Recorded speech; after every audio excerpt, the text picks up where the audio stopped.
করে সাধুগুরু বৈষ্ণব আগত অনাগত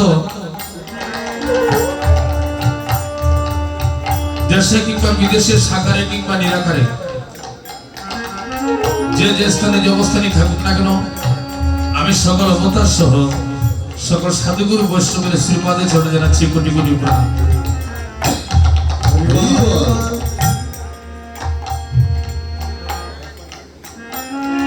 প্রণাম জানাচ্ছি।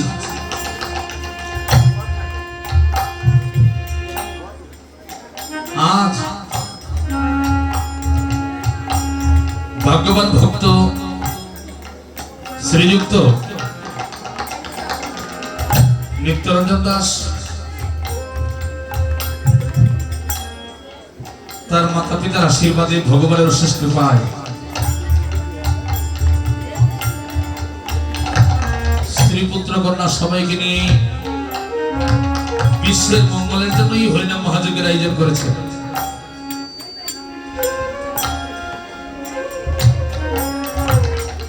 এই পরিবারে যারা আছেন প্রত্যেকের শ্রীপাদে চলে যাচ্ছে আমি কোটি কোটি ধন্যবাদ। অর্জুন ভগবান কৃষ্ণকে বলেছিলেন, প্রভু দয়াময়,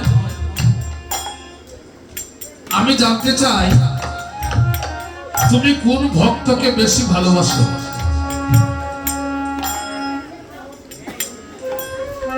যারা অট্টালিকা বাস করে মায়েরা কোনো কথা বলবেন না, যারা অট্টালিকা বাস করে শ্বেত পাথর দিয়ে তোমার মন্দির তৈরি করে, স্বর্ণ দিয়ে তোমার বিগ্রহ তৈরি করে তোমার সেবা করে, তাদেরকে তুমি অধিক ভালোবাসো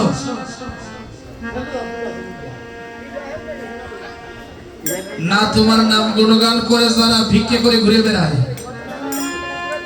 তাদেরকে বেশি ভালোবাসো? দেখুন অর্জুন কি কথাটা বলছেন ভগবানকে, যারা অট্টালিকা বাস করে শ্বেত পাথর দিয়ে তোমার মন্দির তৈরি করে, স্বর্ণ দিয়ে তোমার বিগ্রহ তৈরি করে তোমার সেবা করে, তাদেরকে ভালোবাসো। আর যারা তোমার নাম গুণগান করে হা কৃষ্ণ বলে কাঁদে আর বাড়ি বাড়ি ঘুরে বেড়ায়, সারা দিনাতে একবার ভিক্ষে করে তোমার সেবা দিয়ে জীবিকা নির্বাহ করে, তাদেরকে ভালোবাসো, তারা তো কান্না। ভগবান বলেছেন অর্জুন, অন্তরে যদি ভক্তি না থাকে, শ্বেত পাথর দিয়ে মন্দির তৈরি করে যদি স্বর্ণ দিয়ে আমার বিগ্রহ করে, আমার বিগ্রহ তৈরি করে যদি আমার সেবার আয়োজন করে, তাদের মনে যদি ভক্তি না থাকে, আমি শ্বেত পাথরের মন্দিরেও থাকি না।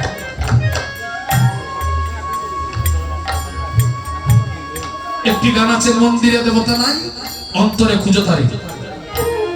অন্তরে যদি কৃষ্ণ ভক্তি জাগ্রত না হয়, গয়া কাশী বৃন্দাবন গেলেও তো কোনো কাজ হবে না। অর্জুন দিনহীনী কাঙ্গাল যদি এক কুণ্ডুর জল এবং একটু তুলসী পত্র দিয়ে আমাকে নিবেদন করে, আমি সেই দিনহীন কাঙ্গালের কাছে চিরঋণী হয়ে যাই। যার কারণে শাস্ত্র বলছি, ভক্তি যার কৃষ্ণ তার সর্বশাস্ত্রে কয়, আর ভক্তি যদি না থাকে অন্তরে কৃষ্ণের দেখা পেলেই বাকি হয়। অন্তরে যদি ভক্তি না থাকে, কৃষ্ণ প্রেম জাগরিত না হয়, ভগবানের সাথে যদি দেখাও হয়, তাতে কোনো কাজ হবে না। যেমন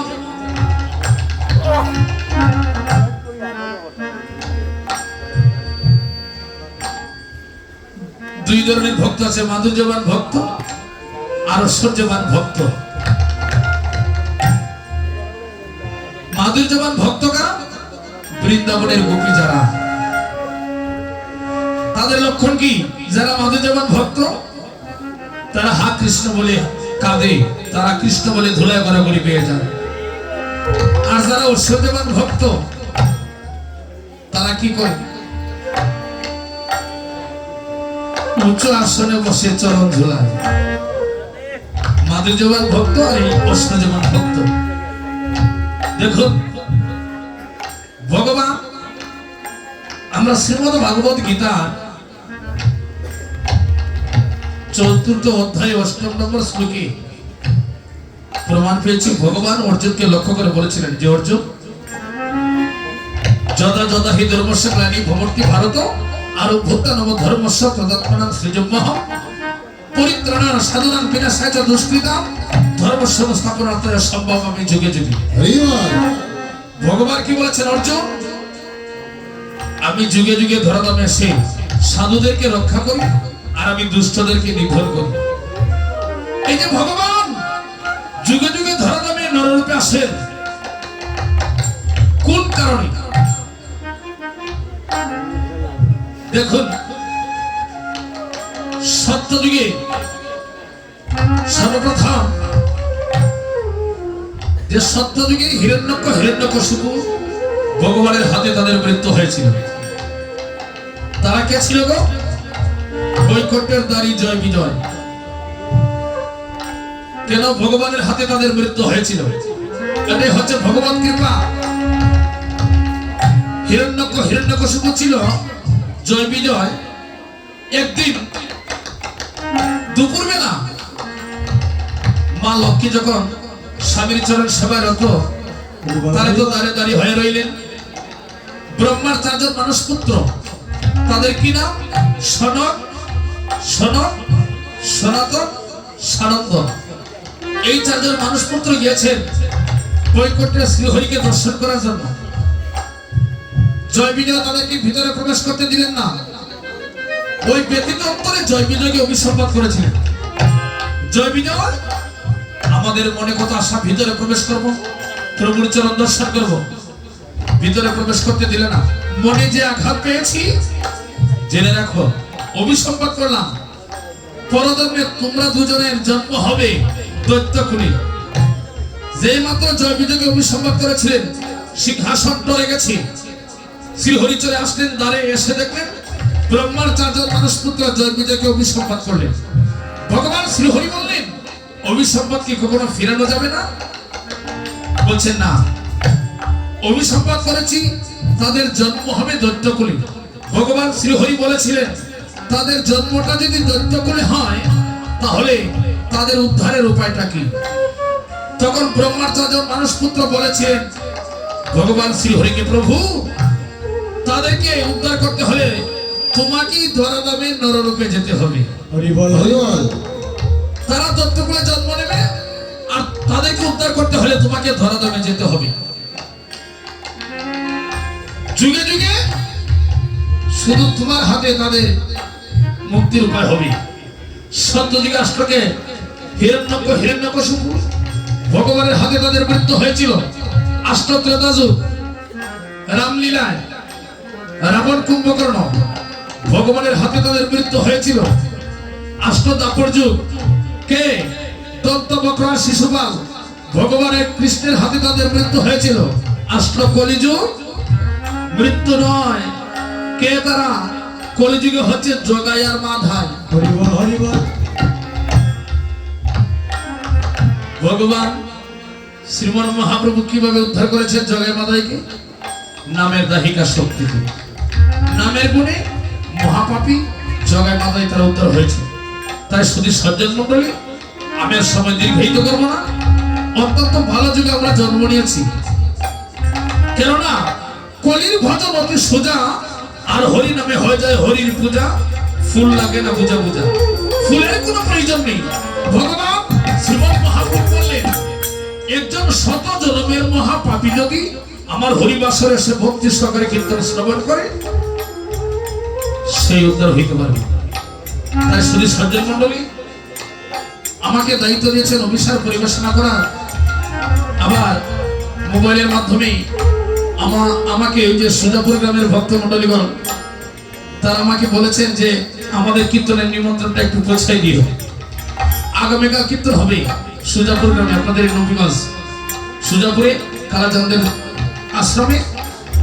আমাকে দায়িত্ব দিয়েছেন সেই স্থানে আবার আগামীকাল কমল পুষ্ট এবং রাত্রে অভিসার পরিবেশনা করা। তাই আসুন, আমরা কি করবো? সবাই হাততালি দিয়ে সংক্ষিপ্ত ভাবে গুরুবচনটা পরিবেশনা করে তারপর লীলা প্রবেশ করবে। সবাই হাততালি, কেন না গুরু হইয়া গৌরাঙ্গ বোঝে সেই জন্য নরকে বোঝে। সবাই একটু হাততালি দিয়ে স্বল্প সময়ের জন্য সবাই গুরুবচনটা পরিবেশনা করে তারপর লীলা প্রবেশ করবো। দিন তোর আনন্দে যাবে ভজলে গুরু না, গুরু ব্রহ্মা, গুরু বিষ্ণু, গুরু ভগবান।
পরিবেশনা করবো অভিশাপ।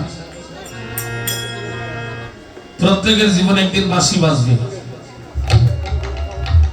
অভিশাপ শব্দের মূল তাৎপর্য হচ্ছে যে ভগবানের উদ্দেশ্যে গমন করা, ভগবানের উদ্দেশ্যে ধাবিত হওয়া।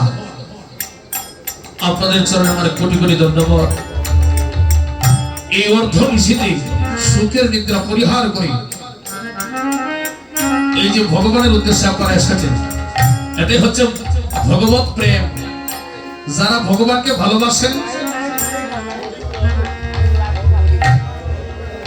তাদের সুখে কখনো ঘুম আসবে না বাবা। যদি কোনো ভক্ত শুনতে পায় কোনো এক জায়গা কীর্তন হচ্ছে, এই ভক্তের সুখে কখনো ঘুম আসবে না। আর ভগবান কোথায় আছেন, ভক্ত কখনো ভগবানকে খুঁজতে হবে না যে গিয়ে দেখি ভগবান কোথায়। ভক্ত যদি হন তাহলে ভগবান তিনি নিজে পাগল হয়ে ভক্তের কাছে চলে আসেন। ভগবান তিনি নিজে ভক্তকে খুঁজেন, কোনো ভক্ত ভগবানকে খুঁজতে হবে না। তাই অভিশাপ পরিবেশনা করতে গিয়ে আমার অনেক ভুল ভ্রান্তি হতে পারে। বৈষ্ণব অপরাধ থেকে আমাকে ক্ষমা করে দিবেন। সর্বপ্রথম পরিবেশনা করবো আমি নবদ্বীপ লীলা। যারা ভগবানকে ভালোবাসেন তাদেরকে অনেক জ্বালা যন্ত্রণা সইতে হয়, তাদেরকে অনেক দুঃখ কষ্ট সইতে হয়, কেননা ভগবান ভক্তকে দুঃখ কষ্ট দিয়ে রাখে। এটাই হচ্ছে ভগবানের ভালোবাসা।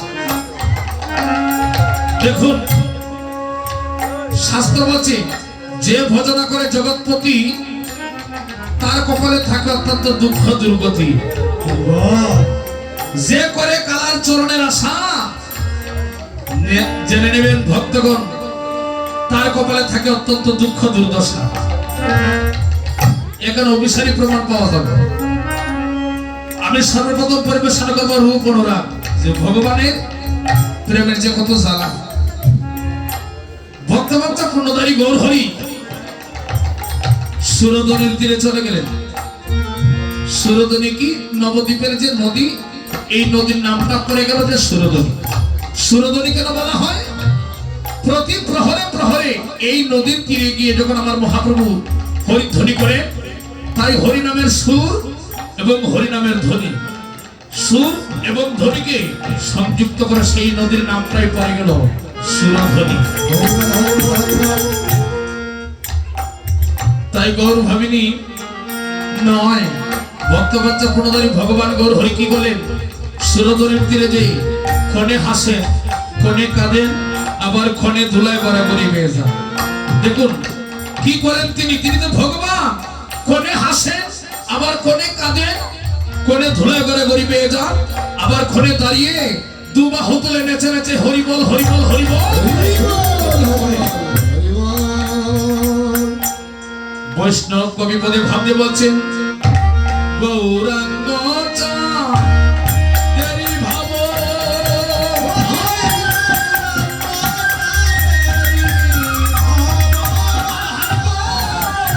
গৌরাঙ্গ চাঁদেরি ভাব,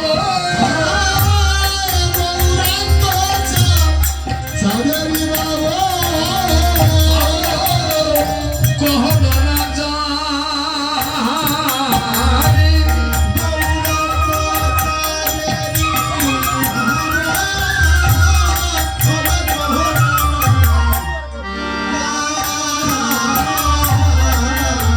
অগবিরলে বসিয়া গো প্রভু, আজি করে হাই রে হাই।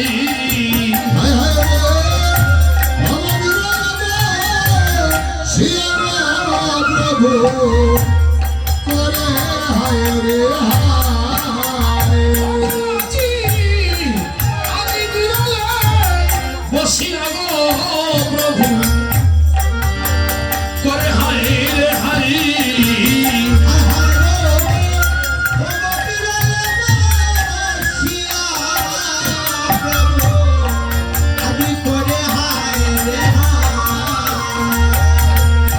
আজি হাই হাই করে কাঁদিতেছে,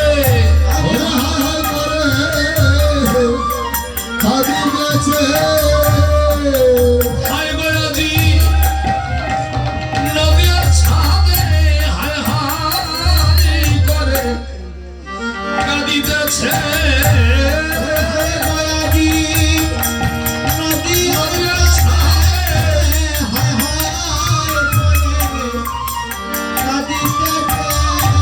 হায় হায় গো করিল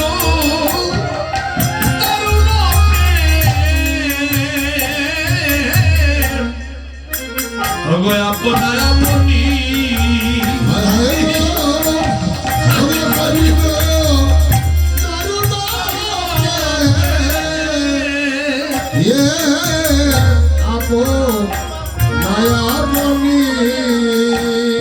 হায় গো করিল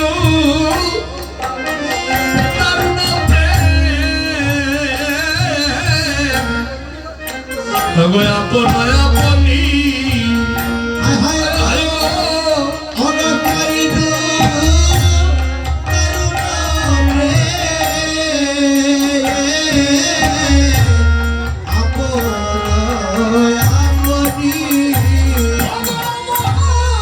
দুকুলে দুকুলে কলঙ্ক রইল আমার নাজার পরানি গো, আমার নাজার পরানি।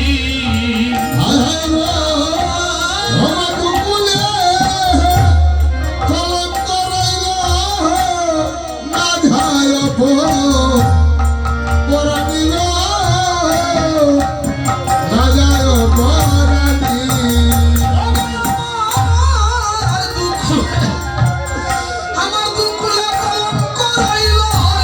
নাজার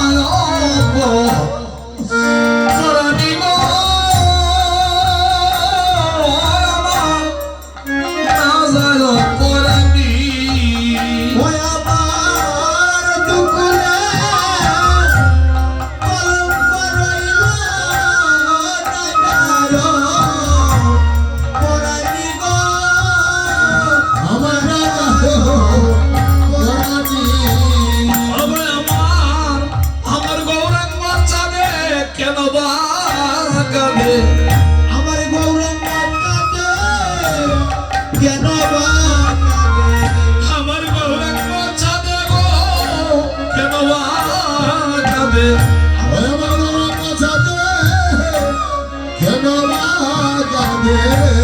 আমার তোর লাগিয়া সারা জগৎ কাঁদে, আমার গৌরাঙ্গ চাঁদে কেন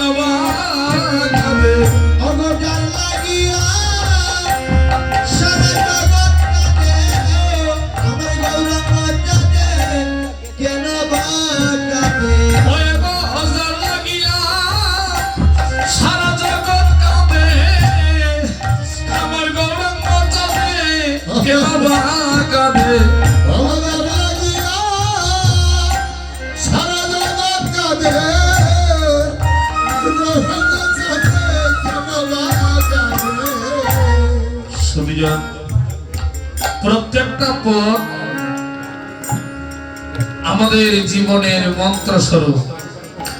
প্রত্যেকটা পথ কিন্তু আমাদের দেহের সাথে মিল করে যায়।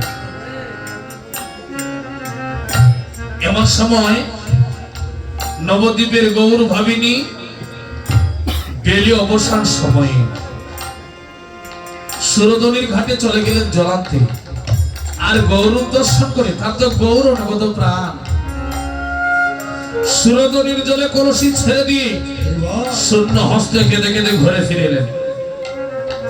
শূন্য হস্তে, বাহ কেমন কথা দেখুন। আমরা যখন এই ধরাধামে এসেছিলাম, বাবা হাতে করে কি নিয়ে এসেছিলাম? শূন্য হস্তে তো এসেছিলাম। যাবার সময় কিছু নিয়ে যাব না, শূন্য হস্তে চলে যাব। যখন শূন্য হস্তে কেঁদে কেঁদে ঘরে ফিরে এলেন, অপর একজন রমণীকে বলছে, কি গো তুমি না জলান্তে গেছিলে সুরধনির ঘাটে, তোমার নয়নের জল দেখতে পাচ্ছি, তোমার কলসির জল কোথায়? আর কলসি বা কোথায়?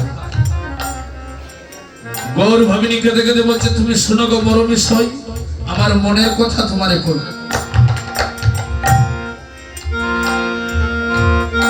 ও নাগরী গো, হরি হরি হরি হরি, আমি কেন গেলাম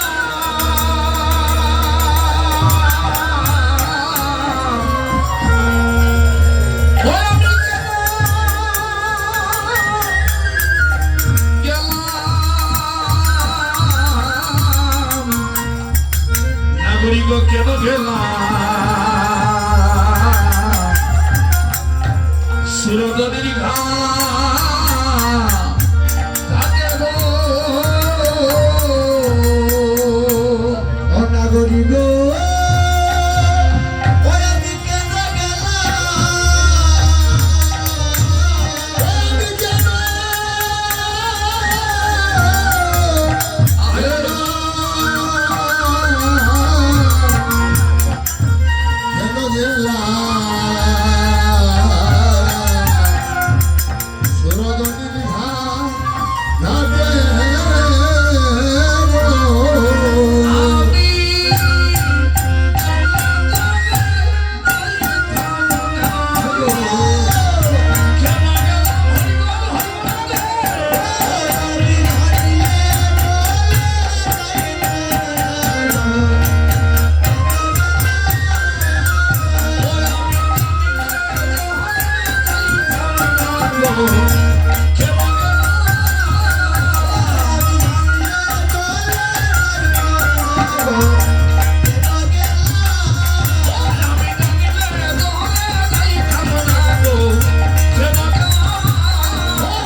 ওই সুরধনির ঘাটে নাগরি গো,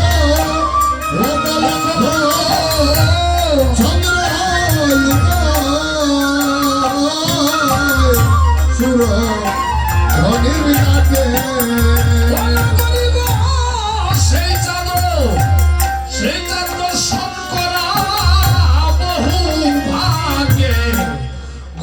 নাগরী বহু ভাগ্যে ঘটে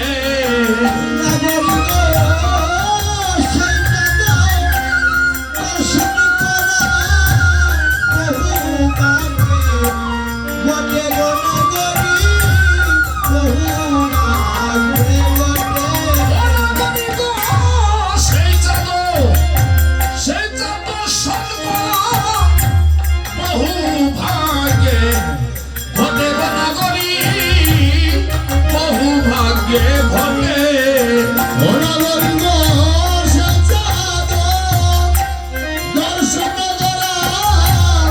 বহু ভাগ্যে ঘটে গো নাগরী বহু ভাগ্যে ঘটে ও নাগরী গো অত সবার ভাগ্যে জুটে না গো অগ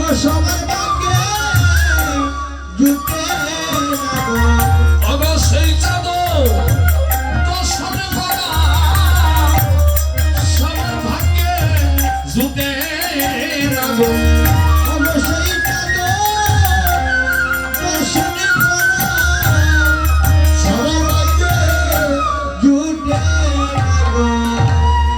গৌরবাবিনী কি বলছে নাগরী জলের ঘাটে আমি কেন গেলাম হাসিয়া গেলাম আর কাঁদিয়া গেলাম শুধু ভক্তমন্ডলী শুধু মাতৃমন্ডলী ভেবে দেখো